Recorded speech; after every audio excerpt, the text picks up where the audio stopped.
We're honored to have you. We're honored to have you in the studio. It's not until September that you celebrate your birthday. Edgar, thank you so much for coming by WMNF. Pleasure. Nice to see you. I should say that you studied at Cambridge after you left Germany and taught history at the University of Southampton until you retired in 1989. So you are an historian. Let me start by asking you, what was life like when you were growing up in Munich in the late 20s and the 1930s? Of course, I didn't know very much about what Hitler was going to do. I mean, nobody knew, you know. We didn't like him. We knew he wasn't good for us, but that he was going to turn the world upside down, we didn't know. And we didn't realize we were living so much in the middle of the whole bloody thing, you know. When I walked to school, I walked past the villa of, I think he was called Heinrich Hoffmann. He was his photographer, and he was the employer of Eva Braun, and she lived a couple of streets further out, and so we were right in the middle of something which we didn't fully know what it was going to be like. What did your parents do? How was your father employed, and was your mom? Well, my father was a publisher. He worked in a sort of quite well-known publishing house called Duncker and Humblot, and he was an academic, basically, very learned sort of man, you know, he didn't want to stir up any trouble, and of course it was my uncle Leon Feuchtwanger who was a well-known man and who did stir up trouble. He was a left-wing intellectual, your uncle. My father. But your uncle was a left-wing intellectual. Yes, that's what he was, and of course he wrote that book in which he made fun of Hitler and satirized him, called him thinly disguised Rupert Kutzner, and of course... Who is Kutzner? Rupert Kutzner, it was an invented name, oh, I see. You know? But everybody realized it was meant to be Hitler. And my father was a bit taken aback by it all. He didn't want to stir up any unnecessary trouble, but of course this has stirred up a hell of a lot of trouble. And how often did you see Adolf Hitler, your neighbor? How long? How often? Oh, quite often, but I only saw him merely once close up, you know, when I was within a yard or so of him. And I was taken by my nanny, who was called Rosie, for a walk. And we walked past his front door, and just as we walked past his front door, he came out.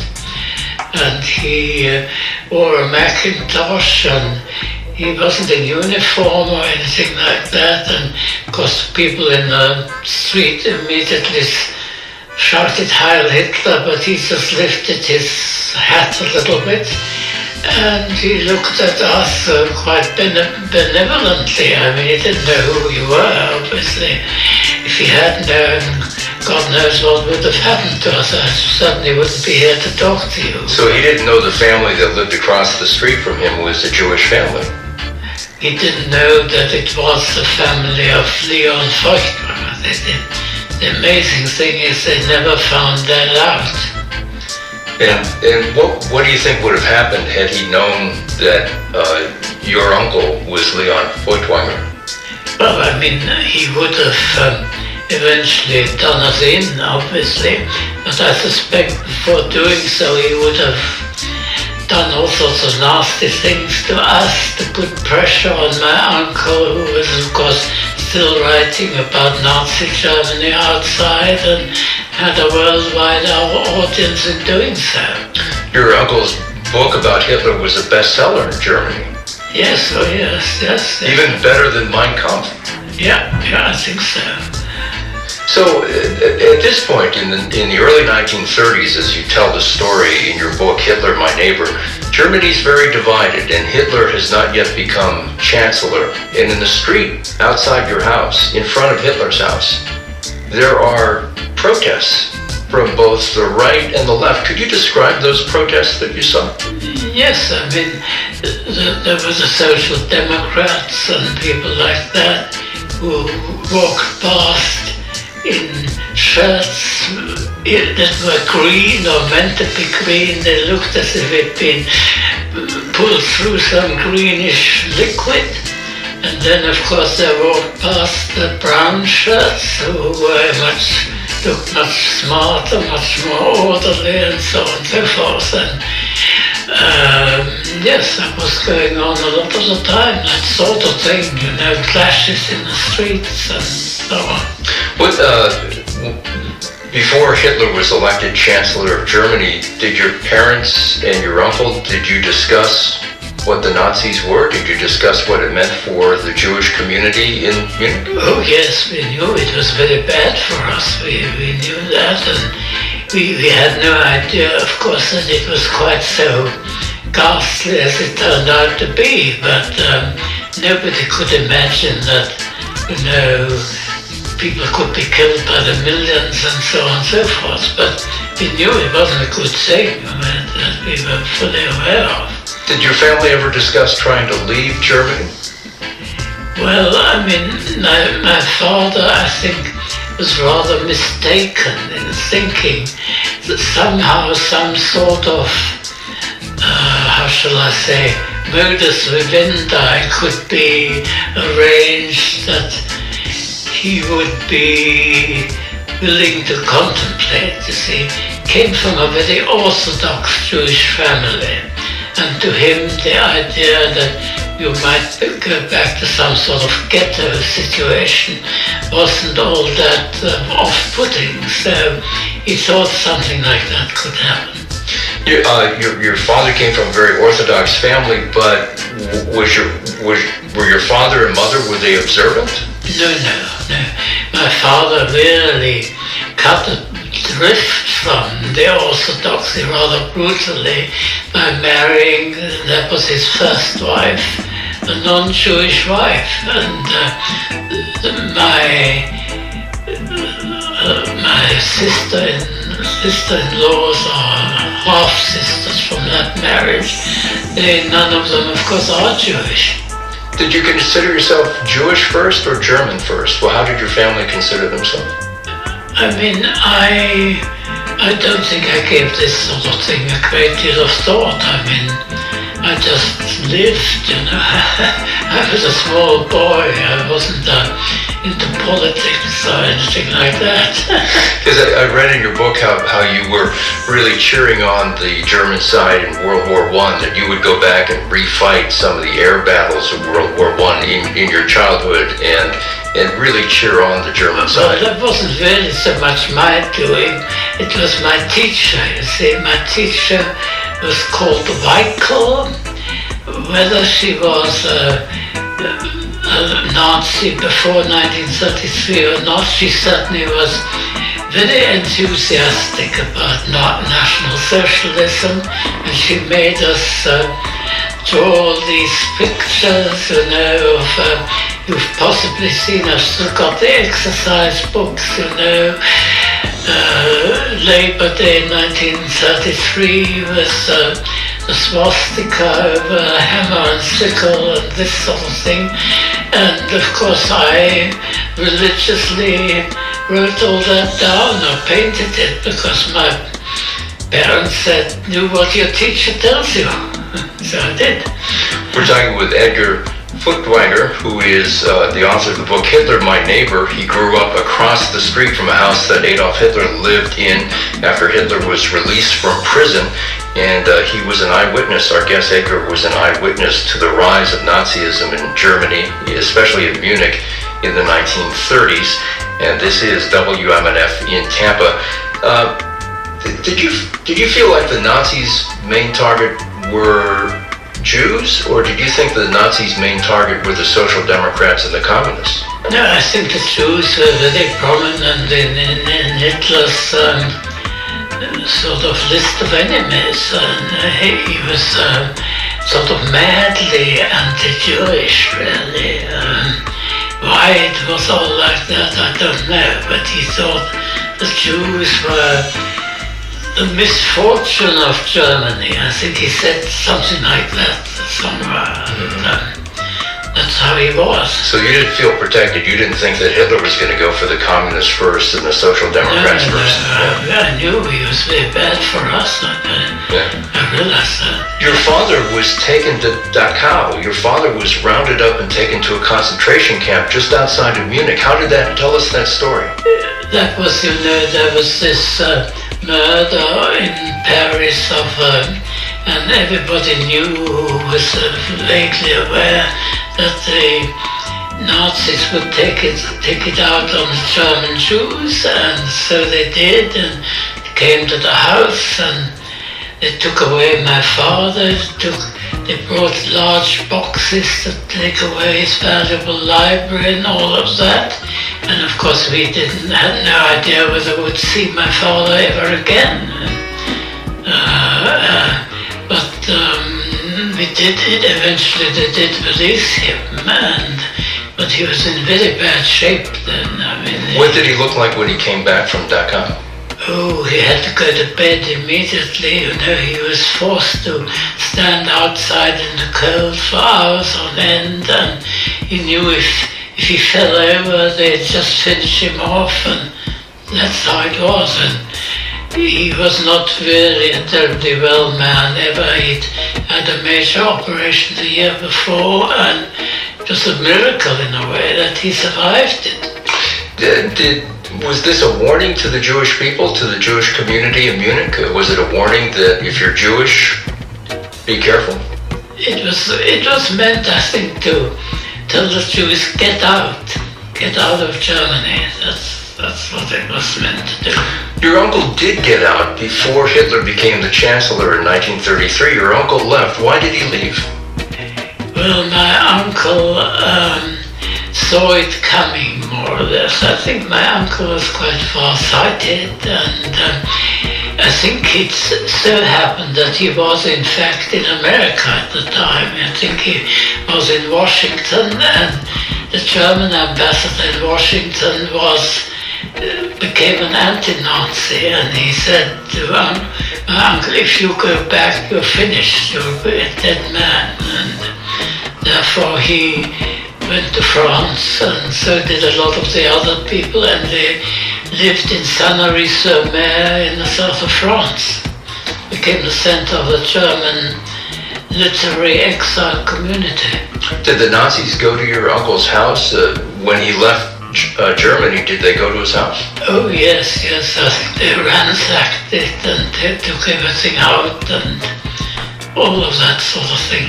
Yeah. Well, both your father and your uncle had a big collection of books. What did they do with your uncle's books? I don't really quite know what they did with them. I imagine a lot of them were burnt, of course. There was a big book burning at one point, and my uncle's books were prominent in being burnt. Well, we're talking with Edgar Feuchtwanger, who is the author of a book, Hitler, My Neighbor. It's his memory of a Jewish childhood in Munich, Germany, 1929 to 1939. And this is WMNF in Tampa. I want to ask about your nanny.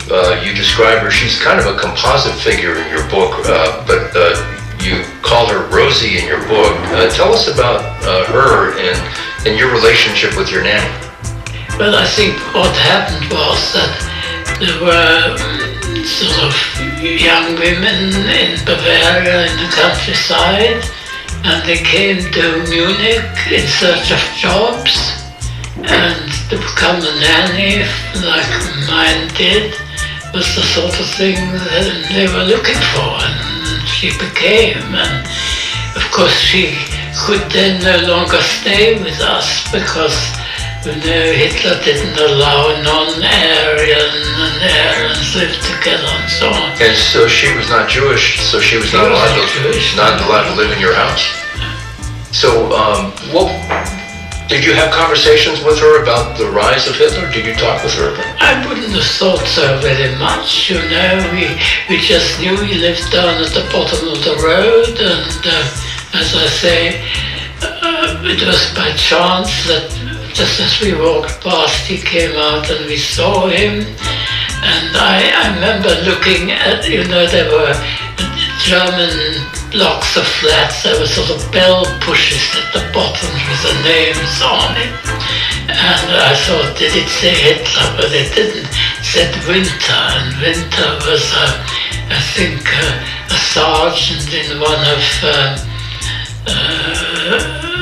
the Nazi battalions or something like that. Yeah.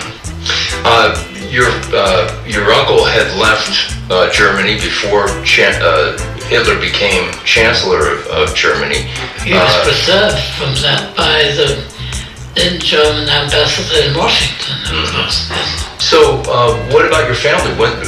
Your family, were any of your family members killed in the Holocaust? Yes, one of them was. She went to Prague with one of my father's other brothers, and she married, I think, in a sort of pseudo-marriage, Czech, and so she had Czech nationality, and she thought she could go freely backwards and forwards, which she did, but of course it turned out that at one point it worked no longer, and she was put into, I think the camp was called Theresienstadt, and that is where she perished. She was a very jolly woman. I liked her very much, and it was very sad that she was the one who really died in the Holocaust. Your family was able to get out of Germany. How did your family, or when did your family make the decision to leave, and where did you go? Well, after the Night of the Long Knives, and then this is the Kristallnacht and so on. Of course we did, and of course, fortunately, we had relations who could put up enough money to get us a so-called capitalist visa to England. I think it was about £1,000, and which was a hell of a lot of money in those days, but they put it up, and so we were able to leave for England. I was able to leave first, and my parents came afterwards. And you became a professor eventually of history in England and wrote several books. Yes, I did. Yes. I very quickly became a pupil at a school called Winchester, which is the oldest public school in England, older than Eton, and so I'm very much in that sort of thing. I'm a Wickhamist, they call it. Yes. Did your family ever envision, I mean, Germany was quite an educated society, and the culture was very strong. There was a lot of great culture in Germany in the 1920s. Did your family ever envision that fascism would come to Germany? No, I don't think that. And it wasn't really just fascism, it was worse than fascism. It was Nazism. And of course my father had authors like Carl Schmitt, who I don't know whether he means anything now, but he then became very much, he was a very clever man, my father valued him highly as an intelligent man. I remember meeting him. I was allowed into the room briefly when he visited and so on, but he then became, of course, very much somebody who justified the Nazis. He said Hitler protects the law, his famous article and so on. So that's how it was. What lesson would you give us? Those of us that are a bit younger than you that don't ever want to see the rise of fascism or Nazism, what advice would you give us? Well, I think be careful, watch it, don't get taken in by anything, you know. And I think this is the thing, people got taken in. I mean, and of course they then thought Hitler was a sort of wonder man, you know, who could do things that even Bismarck hadn't been able to do. So it was all quite wrong, but that's how it struck the man in the street. One should be very careful what one votes for, I think. That is good advice. Well, Edgar Feuchtwanger, thank you so much for coming by WMNF. The book is Hitler, My Neighbor, Memories of a Jewish Childhood, 1929 to 1939. Edgar, it's so wonderful to meet you. Thank you for coming by.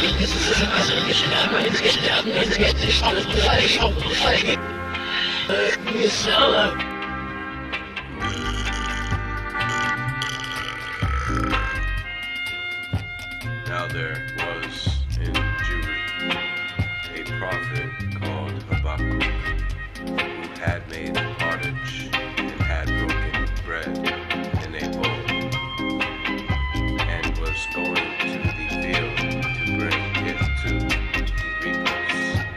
Yet the angel of Lord said unto Habakkuk, Go carry the dinner you have to Babylon unto Daniel, who is in the lion's den. And Habakkuk said, Lord, I never saw